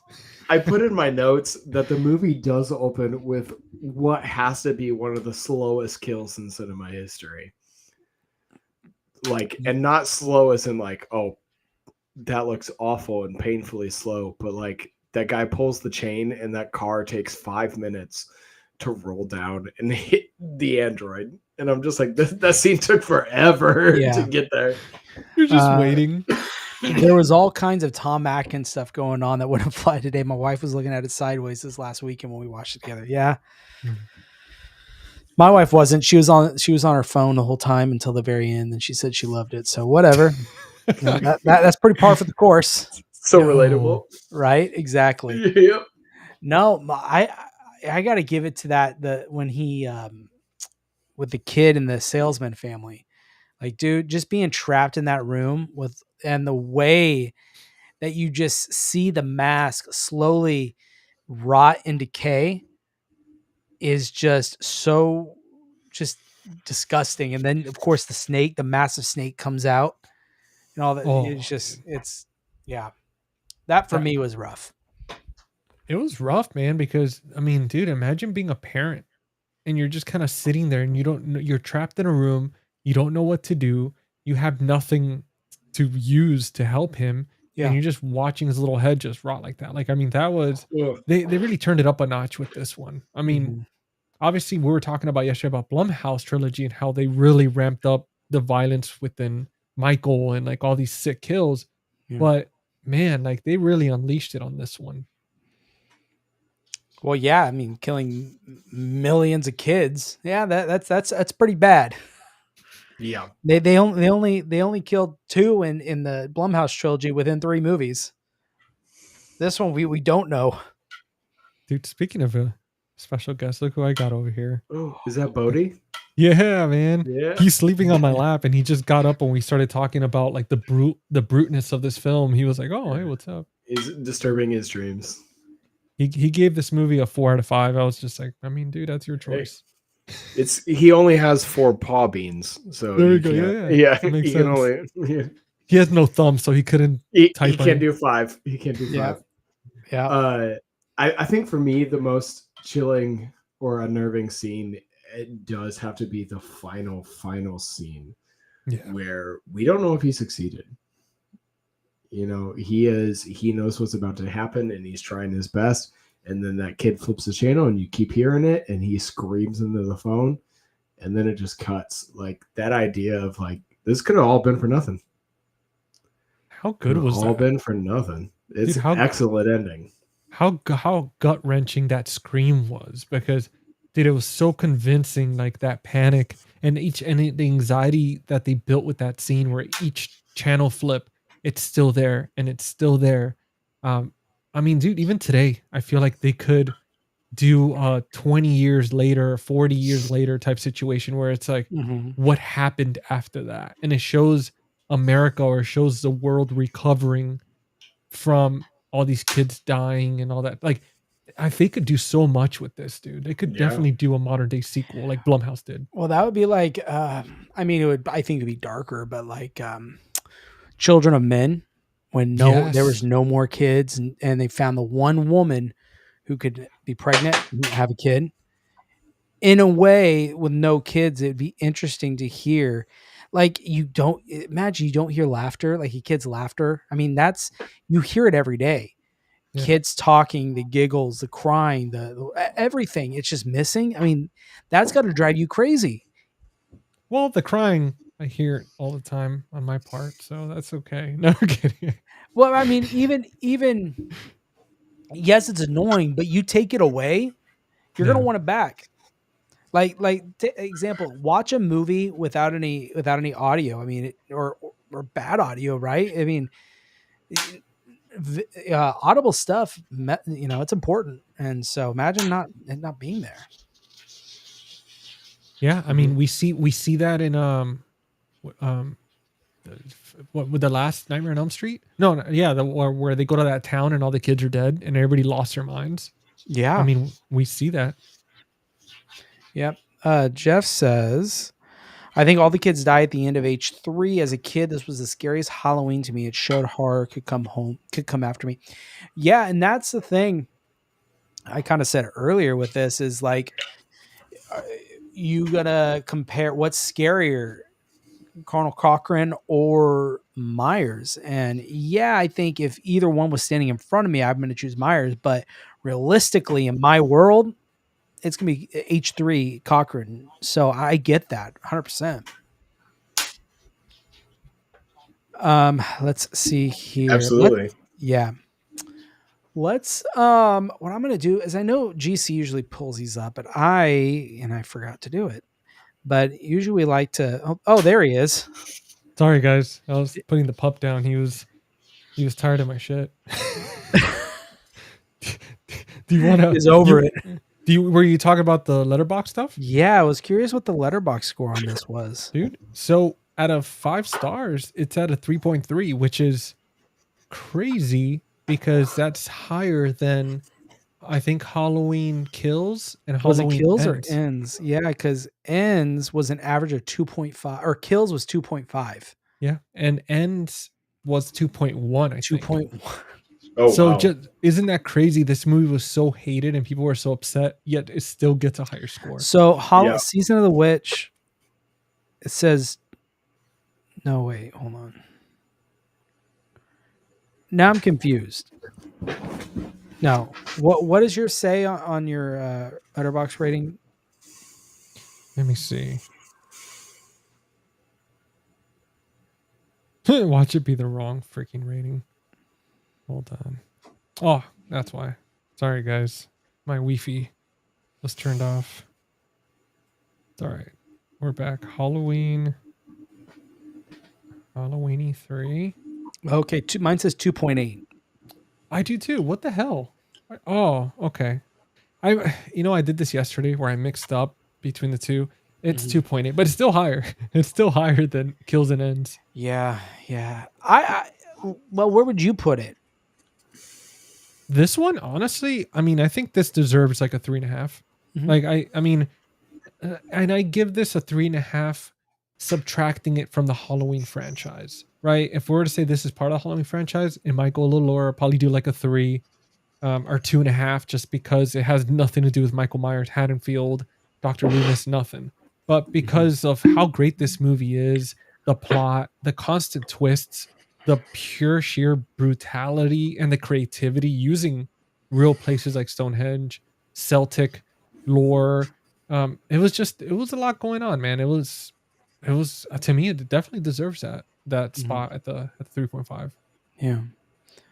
What about you, Tim? I thought you froze. He was just staring at the. He was hypnotized. I was just gonna try to give it my official score, and I do think I'd end up similar with GC. I think it's probably a 3.5 for me. Guys I watching. do think separating it from.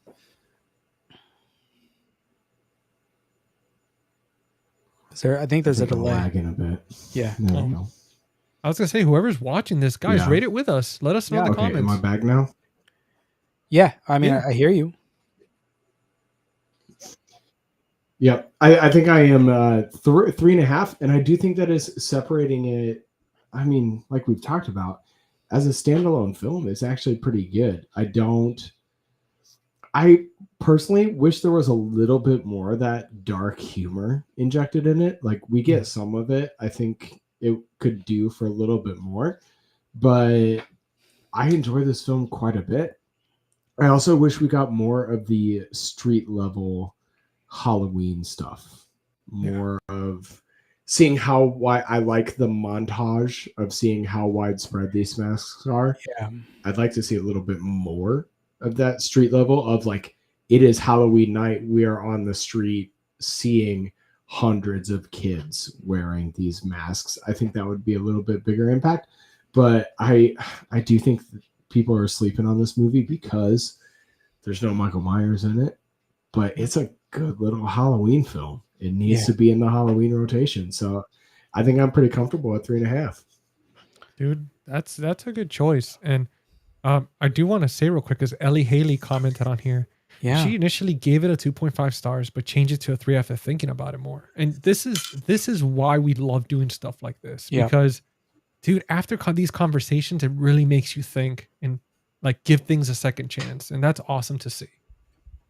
What about you, Jordan? What'd you give this one? A 4. I give it a 4. Taking Michael Myers out of it and watching this film objectively, not knowing Michael Myers, and me watching it thinking this is its own movie, I'd give it a 4 for sure. I think it's a really great film. I agree with Tim. I would love to see that street level. Let's see what's going on with the kids. Yeah. But then again, that the story we were told, the kids don't really have much importance to do with it other than wearing the masks, I guess is what I'm trying to say. So I don't know what story you could tell, but I would still like to see that part of it because that would make it feel very Halloween if they were able to involve them somehow a little more. Alexander, what is going on here? I've not seen it, but with everything you talked about, I would graciously give it a 1.6. Yeah. No, he said kidding afterwards. Oh, okay. I was going to say, okay. Here we go. Yeah. Kidding. I honestly thought the film would be rated higher given how many people love it. I guess 3.4 for Letterboxd. Shocked it was so low. Yeah. It's hard. I don't know. It's hard with Letterboxd for me because I always don't try and go off Letterboxd on your opinions on films because there's just so many different opinions out there, and there's some wild ones for sure. Do you guys feel that do you feel like IMDb is more of the mature rating platform and then Letterboxd? Because when I ever read reviews on Letterboxd, it always feels like little TikTokers and teenagers are writing them, especially with the stuff that they say on there. Like there's no actual, like there'll be like 10 or 12 like weird comments like, oh, this and that, this was sus and this and that. But then all of a sudden there's like a concrete one where it's like a full blown essay about the film. Yeah, it's like hot takes from people who've never actually picked up a book. Yeah. I'm in the middle. I'm weird. It's weird because as far as critics and critics, man, in my opinion, they're bought and paid for, most of them. I don't take a lot on Rotten Tomatoes or something like that. I more look at the audience score. I usually most of the time align with that a little more. Most of the time. Sinners I didn't like, so sorry if anybody in here likes Sinners. I did not like it, but I thought the first hour was brilliant, dude. The beginning of that movie was the incredible. first hour was the excellent. building, yeah, the time period, the way he built the characters. I love their story arc. Once the vampire started, lost me. Yeah. I agree.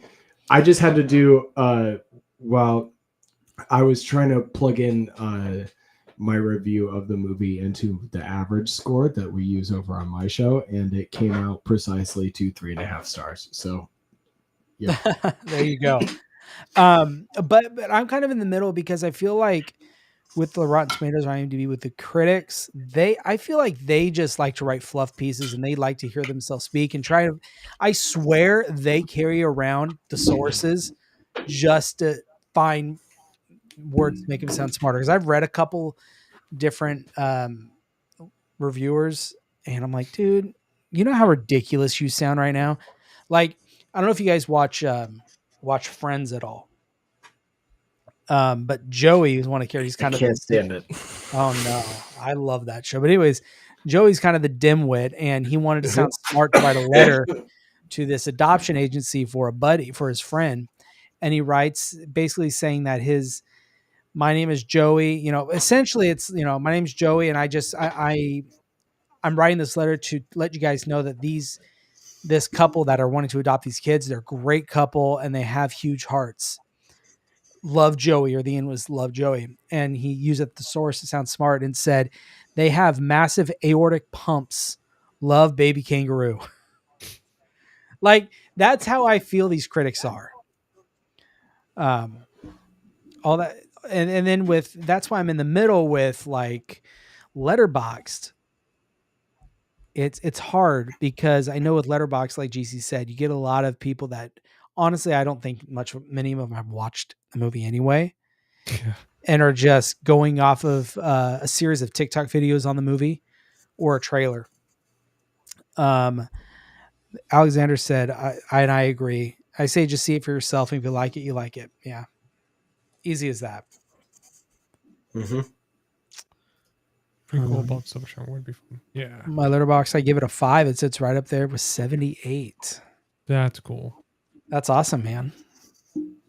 Like there's nothing really wrong with this film. Like for people to, I mean, and everybody has their own perspective on it, but it's just, again, people, I think a lot of it is just majority of the hate. It's really just association with Michael Myers or the lack of Michael Myers, but that's it, dude. Everything else is just solid. It's fun. It's a fun piece from that time. Yeah, no, I enjoy it. It's fun to look back, and it's very interesting to see the shift of people really coming around to this movie. It is, yep. And and I know some people like, well, Jeff here, and I know Chris, who's supposed to be on tonight. This is his favorite. He loves this movie. Oh, really? Mm-hmm. Yeah, we were talking. He's like, yeah, it's. I think he said. I don't want to put words in his mouth. But I'm pretty sure he said it was his favorite one. Yeah. Well, I do want to put words in his mouth, and he did say, and I quote, that we're his best friends, and that he misses us, and he wish he was here, and he's going to make it up to us.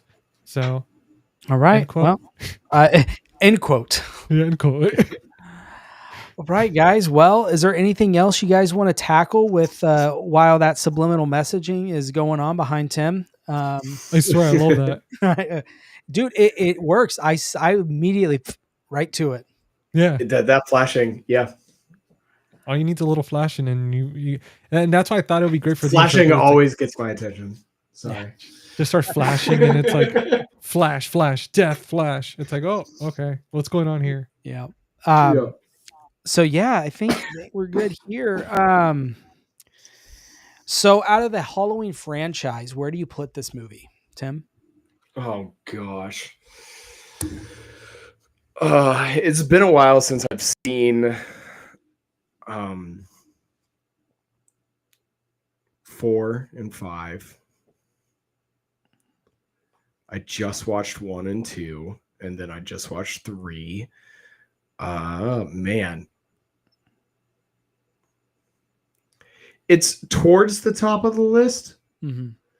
Towards the top of the list. I'd say it is just above average in that list, and I'm not fresh enough on any of those other Halloween movies to tell you exactly where they're going to land.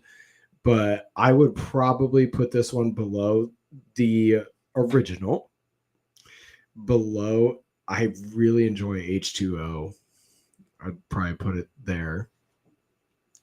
It's better than Resurrection. Oh, anything's sure. better. Anything's better So, than Resurrection. that's probably the bottom of the list for me. So yeah, it's definitely probably I'm gonna say it's a top 5, but I would have to go back and rewatch some of those other movies that are in the middle there that I haven't seen in a little bit. I think I watched 4 last year, but I haven't made it to it yet this year, so it's not fresh enough for me to say for sure. What about you, GC? Where do you place this?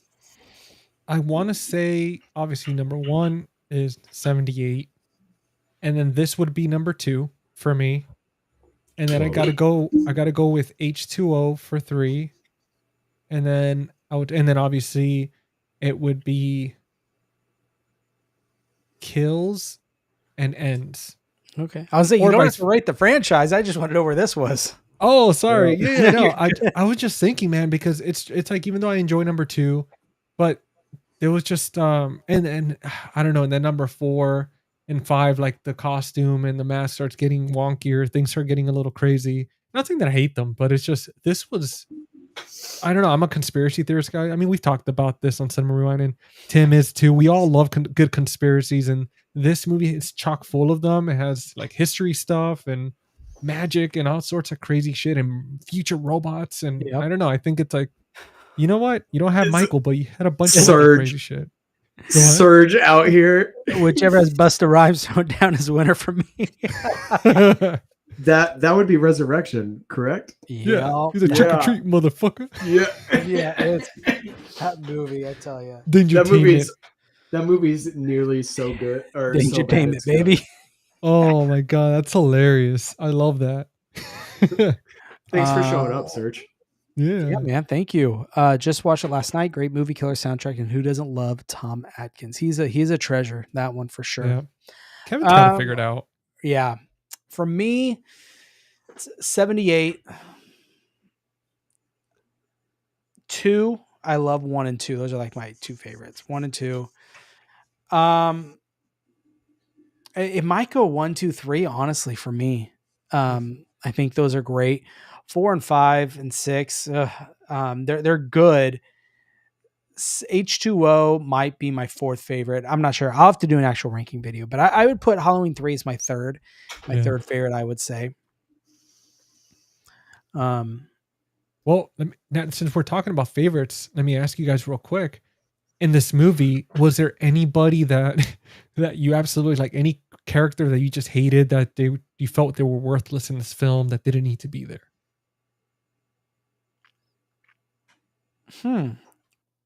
I don't know if there was one, to be honest with you. The lady who got her face blasted annoyed me, but I don't think she was worthless and didn't need to be there. So Tim's like, he's like, she didn't need to die, but I didn't like her. Oh, what would No, she oh. say? She's like, yeah, this is like the third mask or something we've had to go through. I mean, he was throwing it Yeah. across the room, but I mean, Yeah. so She just had that 1983 Karen energy. I wasn't a fan. Oh yeah. well, she got what she deserved then. Yeah, exactly. Face mangled, half blown off. It's like, did I think she served a purpose? So I can't say Yeah. take her out of the movie. I'm just saying she's my least favorite character, and that was a brutal death. So, Dude, her purpose was to show us those sick laser CGI effects from back in the day. Heck yeah, dude. yeah. Eli's in here. What's Hey, up, Eli, dude? what's up, man? That's right, Of guys. course. Don't Eli forget always send. Sorry, go ahead. don't forget to slash that like button. Yeah, thank you. Yeah, Sub to thank all you, these man. awesome channels. He's always setting the right examples. This is what I'm talking about. Eli shows up. He's saying the right things. He's always sweet talking to us. He knows what he's doing. Yeah, he's a good dude. I like him. Well, guys, I think we really covered extensively a lot of Halloween 3. Whether it definitely was a controversial film when it came out, did terrible when it came out, but like I keep saying, people definitely have come around to it, and I know the same with me. As I've gotten older, I've really started to find an appreciation for it. Guys, I think with that being said, let's start to wrap this up a little bit. Tim, Yeah. why don't you let people know where they can find you, what you've got going on? Yeah. So once a month, I run the Dread broadcast right here, which you'll see. These two were just on our Halloween special because we did it on Sunday instead of actually Halloween. But every month we try to get together a bunch of different creators from YouTube, Instagram, whatever they do, gather together and just hang out, talk about what happened this month in their little corners and what headlines caught their attention, and just get together and hang out and highlight each other and the genre that we love. And then this one, the average reviews, is me and whoever is joining me review movies. And we have our own little review system that really looks at a movie and how it's made and why we might give it a score out of 5 or 10. So we'll go, if you go with your gut and you're like, oh, 4 out of 5, I tried to put some weight behind that, talking about the music, the script, the acting, scoring each individually, and then arriving at that total. So that's what we do on that show. Awesome. Love your And show. it's a That was fun heavy. show to be on too. It's awesome. Always have a great time, and I enjoy it a lot. Awesome. Thank you. I know GC does. So Dude, GC, yeah. what do you got going on? Dude, I mean, besides being a guest on Tim's show every month and just hanging out and stuff, right now you guys, a lot of you were on last night on my channel watching the Blumhouse trilogy. That was a lot of fun. We had this episode tonight. Tomorrow we're talking about the Thorn trilogy with Ken from Mid-Level Media. Friday, Jordan's going to upload that recording that we did Monday about talking about 1 and 2. So we got that going. Today, I just recorded my podcast episode for Halloween H2O. So that's going to be released probably tomorrow night. But, usually aim for Friday because it's called Fright Night, the podcast. So you could check it out on my channel, Face the Movies. On YouTube, you can watch the videos. It's a lot of fun. We try to use props sometimes. And then Spotify or Apple Podcast. So check that out. Find me on Instagram, Letterboxd, all that good stuff. But dude, I did want to say, I thought it was funny. It was like, we didn't have Michael Myers. We had no Michael, no Myers, no killer masks, sinister jingles, and a plan to turn Halloween into a pagan blood ritual. So that was a ton of fun doing. Dang. Couldn't have said it better myself. That's funny. Real quick. You're like, dang, I'm sorry, dude. Yeah. But rewind it and watch it again. It was a lot of fun. And then tomorrow, as GC was saying, same time, 9 o'clock Eastern. So that's for me, it's like 6? 6 o'clock. I know time. 6 o'clock Pacific. We're going to be going live with Ken from Mid-Level Media, talking about the Thorn trilogy. So, dude, I'd love to see you there, man. But as for me, not Face the Movies. What am I thinking? That's Oh God, we're merging, dude. We're merging. Someone else's chat. The Movie Den, YouTube, Instagram, TikTok. What do I have going on right now? This is what I have going on right now. It's I was talking to GC earlier. This is like the Super Bowl for horror YouTubers, and it's tiring, and I feel like I'm gonna get sick here pretty soon. I'm beat. So luckily we already pre-recorded for Friday night's episode, and we'll have the weekend to recover. Coming up, I'm going to be doing my October haul video. So all the titles that I picked up for the month of October. And then I've been doing a lot of rankings this month, Halloween themed rankings. But I think be on the lookout. It'll probably release Halloween. Do my definitive. These are my top 10 Halloween films, regardless of label, anything that I love watching and I recommend to anybody. So that's gonna be like a definitive list. That'll probably be up on Halloween. Other than that, coming up later this next month in November, I'm going to be doing my 1981 episode of our Fear by Year. And that's with me, Steven from After Hours, which unfortunately he wasn't able to make these. He was originally part of this process of putting all this together. So, still would not have happened without Steven. So, but anyways, with him and then Chris, who's supposed to be here tonight, us three, we do an episode where every month we go year by year and selecting 6, 7, 8 titles to talk about. And for November, we have got Evan from Rockland Graves Productions. He's going to be on talking about 1981 films. And that's about all that I have. Any last words, guys, before we end the stream? I did have something I forgot. Guys, I did put out a video recently, my recommendations for TV shows and movies for Halloween. So check that out, because some of the stuff we talked about on here tonight is on there. Check that out. Yeah, and I'll put that into the description too. So you guys can go down there and check it out. And then, of course, both of these guys' stuff will be in the description if you guys want to check them out too. Well, guys, I think that's it. If you just remember, if you see any flashing lights on your TV and anybody telling you to go on at 9 a.m. or 9 p.m. and they have a big giveaway, turn it off, for the love of God. Mm-hmm. Or else you're going to have snakes coming out of your head. So that's right. All right, guys. With that being said, it was a lot of fun. Until next time, we'll see you guys later. See you tomorrow, guys. See ya.